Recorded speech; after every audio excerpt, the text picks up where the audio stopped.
जरा एक पल रुकिए और अपने दिल से एक सवाल पूछिए। क्या आपकी जिंदगी में जो कुछ भी आप चाहते थे वो सिर्फ इसलिए नहीं हो पाया क्योंकि आप में काबिलियत कम थी, या फिर इसलिए क्योंकि आप लगातार वही काम नहीं कर पाए जो आपको करना चाहिए था? हम सब जानते हैं कि क्या सही है। हमें पता है कि सेहत के लिए क्या करना चाहिए, करियर के लिए क्या जरूरी है, रिश्तों को बचाने के लिए क्या करना होता है। फिर भी हम वही नहीं करते और यहीं से हमारे अंदर एक अजीब सा अपराध बोध जन्म लेता है। हम खुद से ही सवाल करने लगते हैं, मेरे साथ ही ऐसा क्यों होता है? सच ये है कि समस्या आलस नहीं है। समस्या ये भी नहीं है कि आप कमजोर हैं। समस्या है डिसिप्लिन को लेकर हमारी गलत समझ।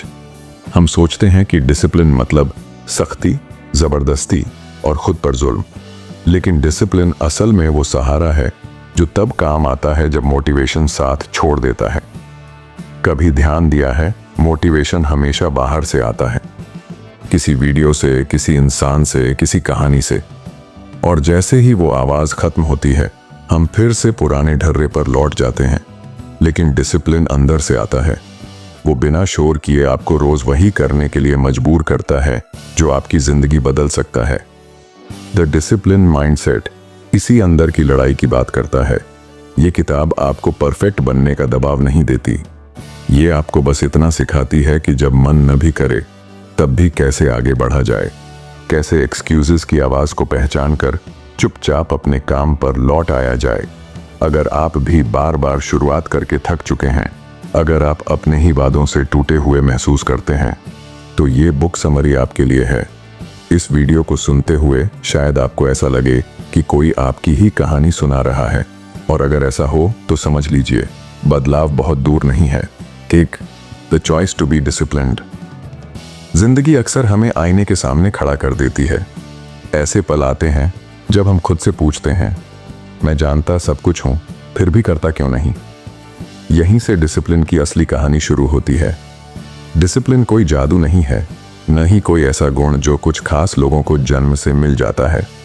डिसिप्लिन एक चॉइस है, एक ऐसा फैसला जो हर दिन, हर सुबह, हर बहाने के सामने लिया जाता है।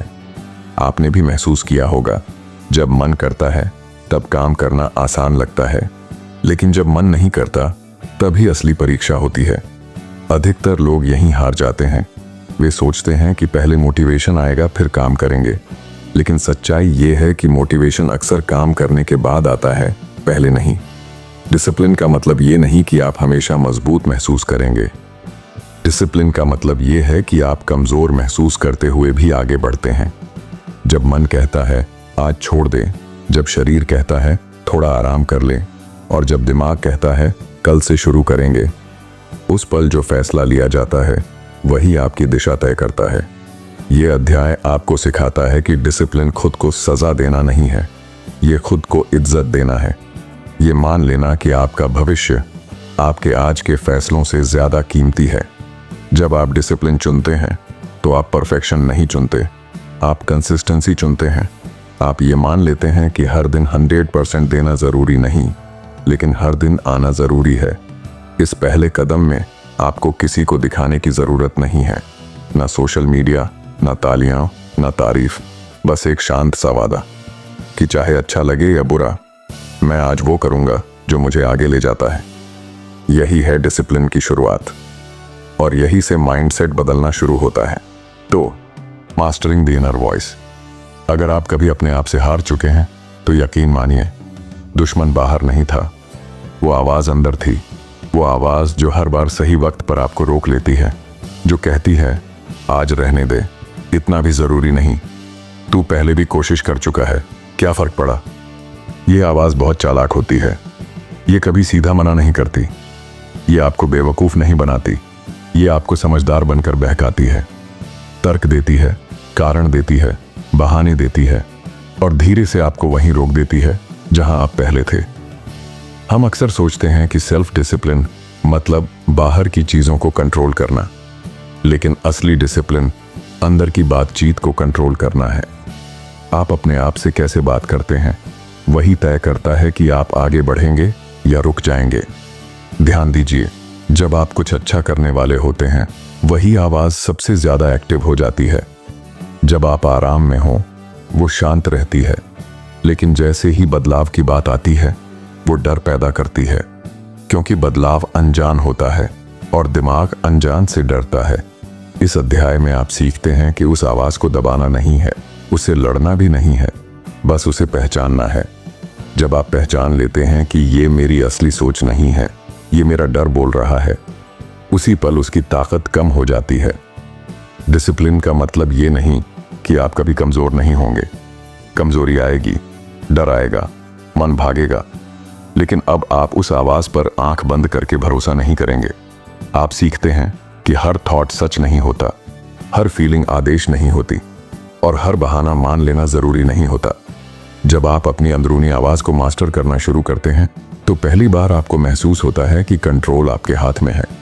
बाहर की दुनिया वैसी ही रहती है, लेकिन अंदर कुछ बदल जाता है, और वही बदलाव डिसिप्लिन की असली जड़ है। 3. Habits that build unbreakable strength.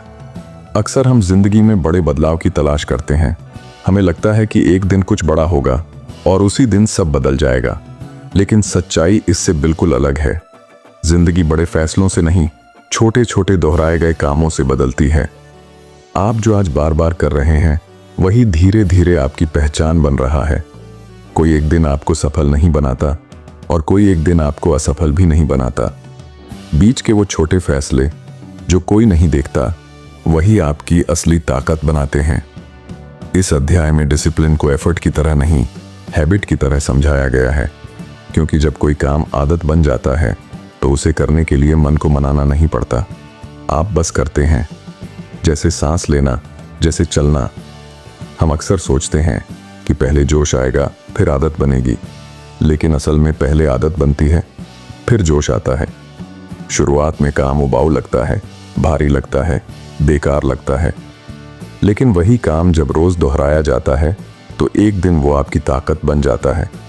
Discipline यहाँ जोर लगाने का नाम नहीं है। यहाँ डिसिप्लिन का मतलब है काम को इतना छोटा कर देना कि उसे टालना मुश्किल हो जाए। थोड़ा सा करना, रोज करना, और बिना शोर किए आगे बढ़ते रहना। आप इस अध्याय में ये भी महसूस करेंगे कि मजबूत लोग अलग नहीं होते, उनकी आदतें अलग होती हैं।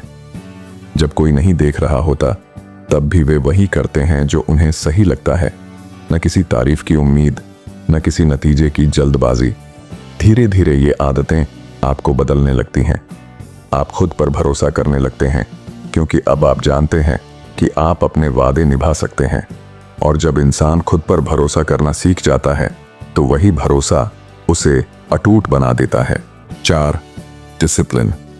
व्हेन मोटिवेशन फेल्स, एक समय ऐसा आता है जब सब कुछ भारी लगने लगता है। वही काम, वही रास्ता, वही कोशिश, और अंदर से कोई आवाज नहीं आती जो कहे चलो आज करते हैं। यही वो पल होता है जहां ज्यादातर लोग रुक जाते हैं, क्योंकि मोटिवेशन अब नहीं है और उन्हें लगता है कि आगे बढ़ने की वजह भी नहीं बची। लेकिन सच ये है कि मोटिवेशन कभी भी भरोसेमंद नहीं था। वो तो बस एक मेहमान था, आया, अच्छा महसूस कराया और चला गया, जिस पर जिंदगी नहीं बनाई जा सकती।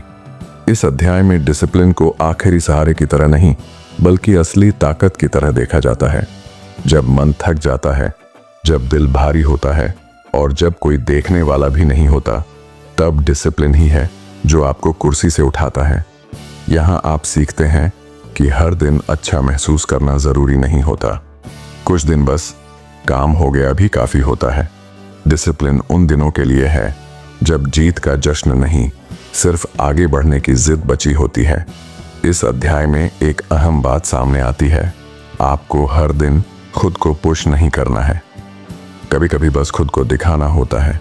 काम पूरा नहीं भी हो तो भी शुरुआत करना जीत है। जब मोटिवेशन चला जाता है तब एक्सक्यूजेस सबसे ज्यादा ताकतवर हो जाते हैं, लेकिन डिसिप्लिन आपको एक्सक्यूजेस से लड़ना नहीं सिखाता, वो आपको उन्हें अनदेखा करना सिखाता है।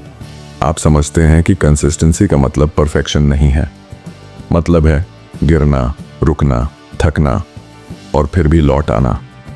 यही वो अध्याय है जहां आप महसूस करते हैं कि आप स्ट्रांग इसलिए नहीं बनते क्योंकि आपको अच्छा लगता है, आप स्ट्रांग बनते हैं क्योंकि आपने हार मानने से इनकार कर दिया। 5. Becoming the person who never quits. जिंदगी में एक वक्त ऐसा आता है जब सवाल ये नहीं रहता कि रास्ता सही है या नहीं। सवाल बस ये होता है, क्या मैं रुका रहूं या आगे बढ़ता रहूं? और यही सवाल इंसान की पहचान तय करता है। इस अध्याय में डिसिप्लिन को किसी टूल की तरह नहीं, एक पहचान की तरह देखा जाता है। अब आप वो इंसान नहीं रहते जो कोशिश करता है, आप वो इंसान बन जाते हैं जो करता है। हार मानना अचानक नहीं होता, वो धीरे धीरे होता है। पहले एक दिन छूटता है, फिर दूसरा, फिर बहाने आदत बन जाते हैं। लेकिन न छोड़ने वाला इंसान भी ऐसे ही बनता है, हर बार थोड़ा सा टिक कर। आप इस अध्याय में महसूस करेंगे कि क्विटिंग कोई बड़ा फैसला नहीं होता। ये छोटे छोटे समझौते होते हैं जो समय के साथ आपको कमजोर बना देते हैं, और डिसिप्लिन उन समझौतों को चुपचाप तोड़ देता है। यहाँ डिसिप्लिन अब एफर्ट नहीं लगता, यहाँ डिसिप्लिन आपकी डिफॉल्ट सेटिंग बन चुका होता है। मन करे या ना करे, आप जानते हैं कि आप रुकेंगे नहीं, क्योंकि आपने पहले भी मुश्किल दिनों को पार किया है। इस अध्याय में एक गहरी शांति है। अब भाग दौड़ नहीं है, अब साबित करने की बेचैनी नहीं है, बस एक स्थिर भरोसा है कि चाहे कितना भी समय लगे, आप रास्ते में बने रहेंगे। जब इंसान ये पहचान बना लेता है कि मैं छोड़ने वाला नहीं हूं, तो हालात धीरे धीरे झुकने लगते हैं। न इसलिए कि जिंदगी आसान हो जाती है, बल्कि इसलिए कि आप मजबूत हो चुके होते हैं। यहीं पर द डिसिप्लिन माइंडसेट पूरा होता है, और यहीं से आपकी असली यात्रा शुरू होती है।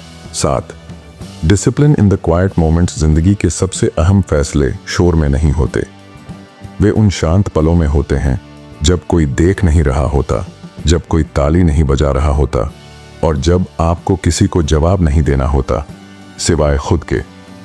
इस अध्याय में डिसिप्लिन को उन पलों से जोड़ा गया है जहां ज्यादातर लोग ढीले पड़ जाते हैं, जब काम टालना आसान होता है, जब थकान के आगे झुक जाना सबसे सरल लगता है, और जब यह सोचना आसान होता है कि कोई फर्क नहीं पड़ेगा, लेकिन फर्क यहीं पड़ता है।